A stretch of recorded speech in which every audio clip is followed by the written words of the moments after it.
Dodgers fans, attention all Dodgers fans. This video has nothing to do with the Dodgers. The last video that I talked about a salary cap got a ton of hate from Dodgers fans and a bunch of people that didn't actually watch the video that I made. But this video is going to be about why a salary cap is good for the players, for the teams, for the fans, for the entire league, and it's not good for the owners. I think that a lot of confusion surrounds the idea of a salary cap in baseball. It's a scary thing to think about, and I understand why the first thought that comes to people's minds is you're hurting the players, you're not for the players, it's all about the owners. It's all about putting more money into the owners' pockets. And I'm going to explain how that just simply isn't the case. Actually, we're going to put more money into the players' pockets. We're going to make the parity of the league better, and we're going to allow small market teams to compete by implementing a salary floor. And the way that we're going to put more money in the players' pockets is by adopting a similar system to the NBA salary cap. The reason that NBA salaries keep going up and these guys keep making more money every season is because the revenue split for players to the owners is actually 50%.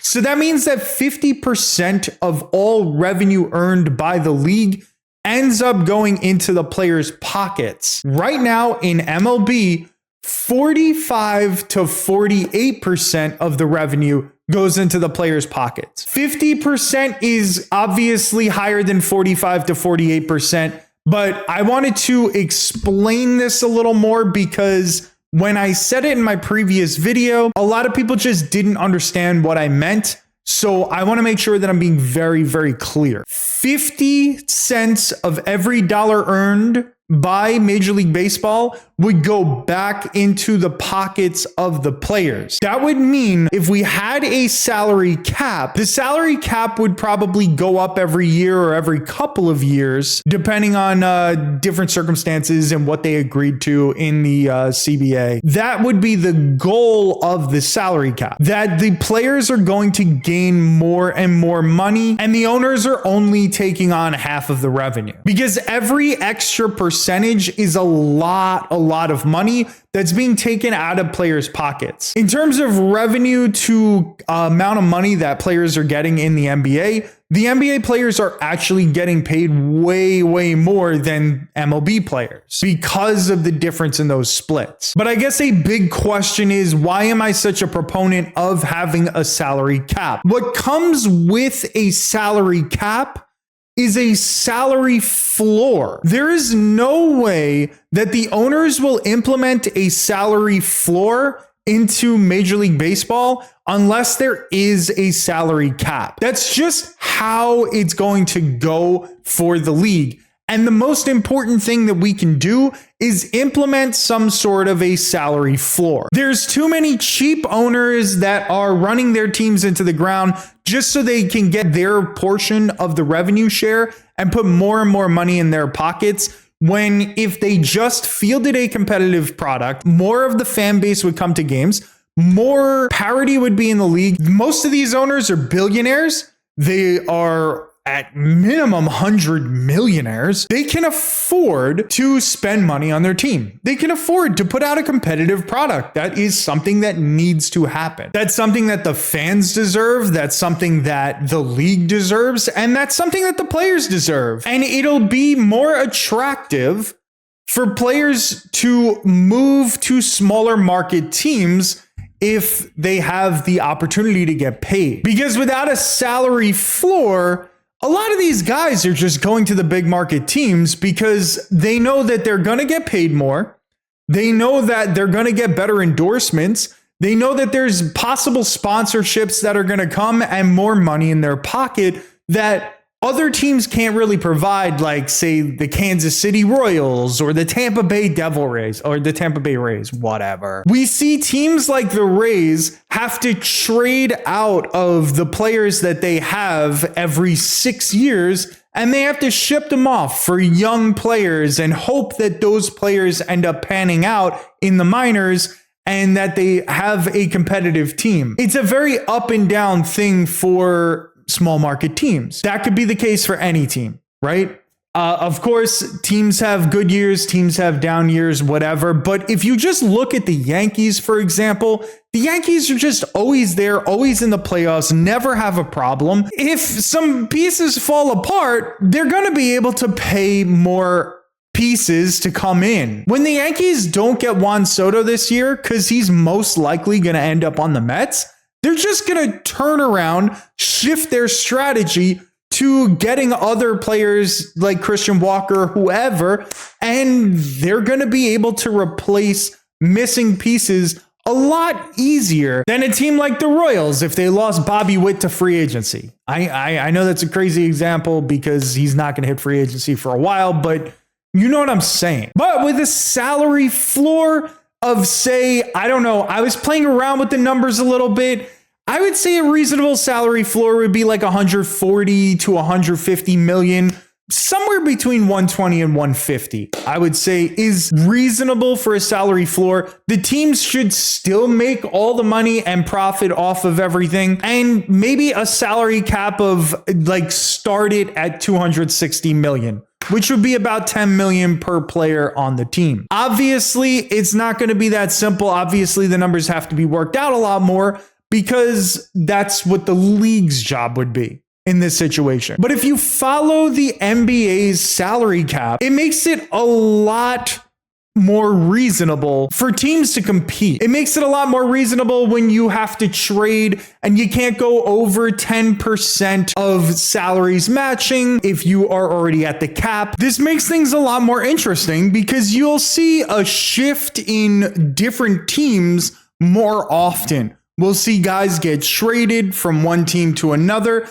just to sort of try and fit into the cap. We don't need to have different apron systems in MLB because I think that's one thing that's really killing the NBA. But MLB can have other sort of restrictions while also maybe being a little unrestricted if the owners are willing to pay the luxury tax, just like it is right now in the MLB. It allows teams to become a lot more creative, and it never really limits any of the big market teams from going way over the cap if they can make good trades, if they can use exceptions, if they can do all the different things that they do in the NBA. The big market teams are going to be fine. You would also have scenarios where people gave away big contracts to guys that didn't end up deserving them.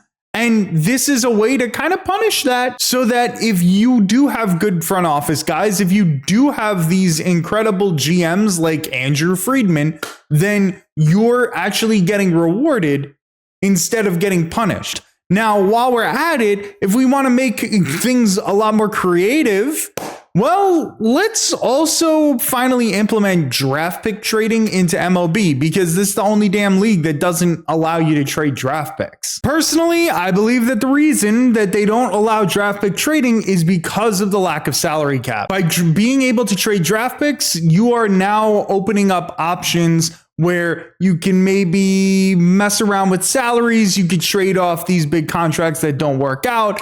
There's so much more that goes into it if they allow you to trade draft picks. So I also think that a salary cap would lead us in that direction. There's always ways around the salary cap and to get to the next level and to do this and to do that. If they don't mind paying all the luxury taxes, if they don't mind doing whatever, this is not going to kill the big market teams. It's not going to. If anything, it's just another thing that they can figure out workarounds like the Dodgers and Andrew Friedman have figured out in terms of the current day system. So this doesn't kill big market teams. What it does do is punishes owners that aren't fielding competitive teams in today's MLB. And it also rewards players for what they've done by giving them more money and giving them more salary. I really think that this is a very fair thing for MLB to implement. It's improving the standing of the teams, it's improving the standings of the standing of the players,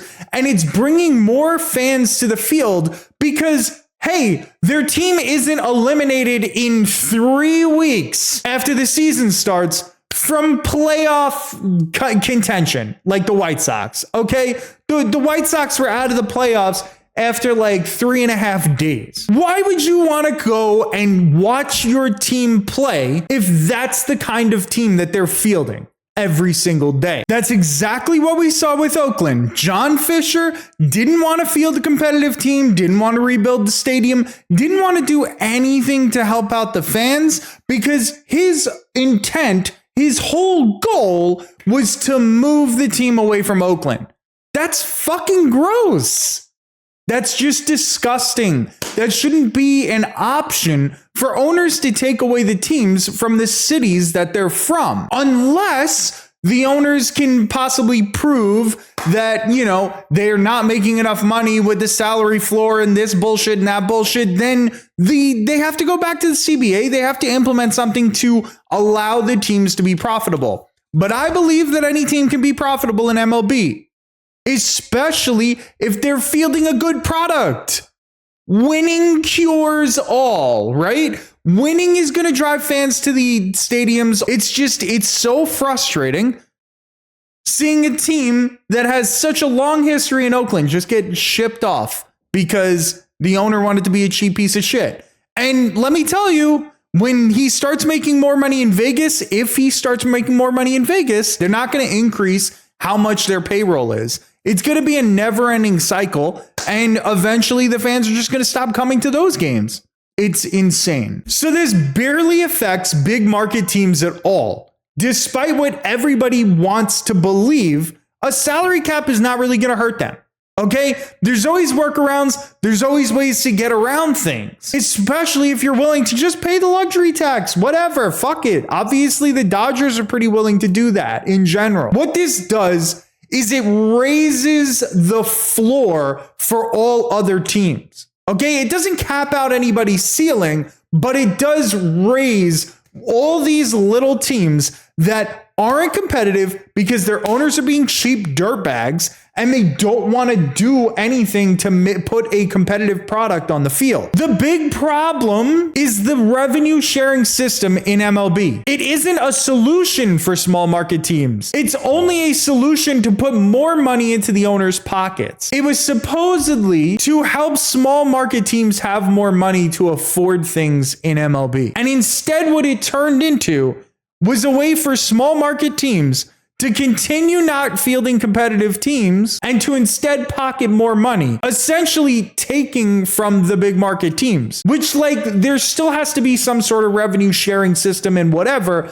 But if there's a salary floor, these teams have no choice but to put out something competitive. But the only way that the owners are going to agree to a salary floor is if they agree to a salary cap. And that is my whole argument. That is my entire argument in a nutshell. Now, there's going to be a couple of side notes that I want to talk about. Okay, I want to explain why deferments are bad for baseball. Or rather, they're not necessarily bad for baseball, but they are bad for the small market teams. And here's the thing that people don't understand about deferments. And I dealt with this in the comments section a ton on my last video. Dodgers fans were saying that any team can defer payments. That is 100% a fact. But the problem is that you have to take all the money from the contract and put it into escrow. So if a team couldn't afford the contract in the first place, the team is not able to take the money and put it into escrow where the account builds and the player gets paid out by the end of whatever the terms are that they decided that they're going to take the money. You see, the only thing that deferring payments does is helps a big market team to not have a hit against them in the luxury tax or on the payroll. It doesn't mean that they don't put the money in right away. The $46 million a year that Ohtani is getting paid is getting dropped into escrow. Now, the only thing that I don't know is whether the Dodgers had to take all of Ohtani's salary at once and dump it into the escrow account, or if they can put in the $46 million per year each year into the account. But either way, that doesn't change the scenario that the Royals can't afford to put $46 million a year into an escrow account for a player that gets deferred. All it does is help the payroll numbers and the luxury tax numbers. It doesn't mean that it's not getting paid right then and there. Just because the player isn't seeing it doesn't mean that the team isn't giving it. That's the thing that I keep hearing, and it's driving me insane. Yes, any team can defer payments, but not every team can afford it. Maybe a salary cap isn't the only solution to this problem, but that is my personal solution. That's the thing that I think is the best thing to do in order to get that salary floor implemented, in order to get all these things done. You can disagree with me all you want about any of my videos. I have no problem with that, but like, be respectful about it. Okay, that was the problem I had in the previous video. All I got was a bunch of hate from people that didn't even watch the video and were either telling me that I was wrong and then listing a bunch of things I said in the video, or calling me a crybaby because for some reason I'm anti-Dodgers. I don't give a shit about the Dodgers. I'm a fucking Yankees fan, man. They spend all this money and they do the same things that the Dodgers do. What the fuck do I care about the Dodgers for? I just want good parity in the league. I want owners being held accountable for what they're doing. And I want good fucking baseball, man. That's what I want. Anyway, let me know in the comments section how you feel. What would your solution to this issue in baseball be? I'm very curious what you have to say. I really am. I'm genuinely open-minded and open to listening to anything that anybody has to say. I appreciate you very much for watching. If you enjoyed the video, give it a thumbs up. Subscribe to the channel. We're trying to reach 500 subs by the end of the year. Thank you again for watching. Have a wonderful rest of your day.